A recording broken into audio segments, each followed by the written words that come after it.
रसार्थाय रम्यपत्रभृद्रथाकपाणये रसाधरेन्द्र चापशिञ्जिनिकृतानिलाशिने स्वसारथी कृता जनुन्न वेदरूपवाचिने सदा नमः शिवाय ते सदा शिवाय शम्भवे।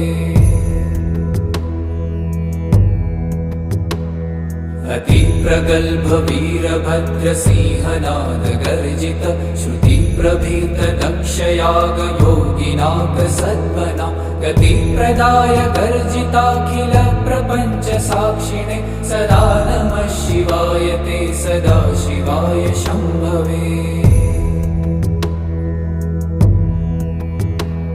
मृकण्डुसूनुरक्षणावधूतदण्डपाणये सुगन्धमण्डलस्फुरत्प्रभाजितामृतांशवे अखण्डभोगसम्पदर्